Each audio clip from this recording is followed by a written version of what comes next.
ஒரு கதை சொல்லிட்டேன் சார். சைலன்ஸ் ரொம்ப சத்தமாக இருக்குல்ல.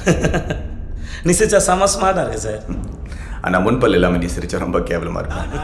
சிரிக்காத, கேமரா ஆஃபில் இருக்கு, செஞ்சிருவேன். என்ன என் கை கொஞ்சம் லேசாக அமைக்கும், அவ்வளோதான். சார் வீட்டுக்கு வந்த கெஸ்ட்டில் எப்படியா சார் நடந்துப்பீங்க?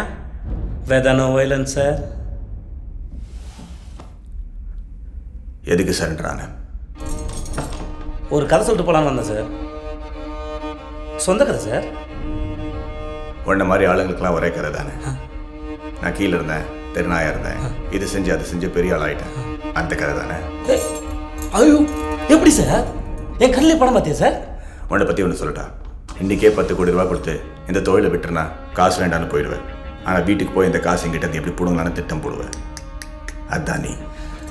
அதே 10 கோடியை உன் கையில் கொடுத்து என்னை விட்டுடு சார்னு சொன்னால் விட்டுடுவியா சார் நீ? என்னை வீட்டுக்கு போக சொல்லிட்டு எப்படி என்கவுண்டரில் போகலான்னு பிளான் பண்ணுவேன், அதானே சார் நீ? Good one.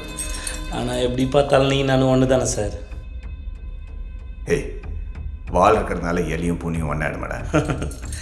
சார் வீட்டில் எலி தொல்லை இருக்கிறதுக்கு தான் சார் பூனைக்கு மவுஸு. ஆனால் அந்த எலி பூனைக்கு பயந்து பொரியல் வந்து மாட்டிக்கிச்சு. எந்த எலியாவது பொரியல் வந்து தன்னால் மாட்டுமா சார்?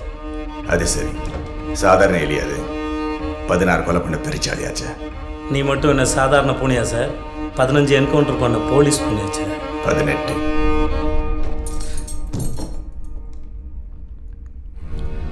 சார் இந்த 3 என்கவுண்டர் ஏன் சார் பண்ண? சரி சார், நீ தான் லேடி. 18 கொலை 16 கொலை. கன்வின்ஸா?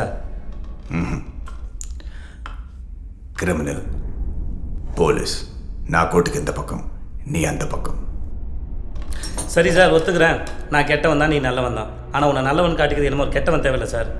கெட்டவன் கதை கேளு சார், கேட்குறது நல்லா இருக்கும், சுவாரஸ்யமாக இருக்கும், நிறைய ட்விஸ்ட் அண்ட் டர்ன் இருக்கும். சொல்கிறேன் கேளு.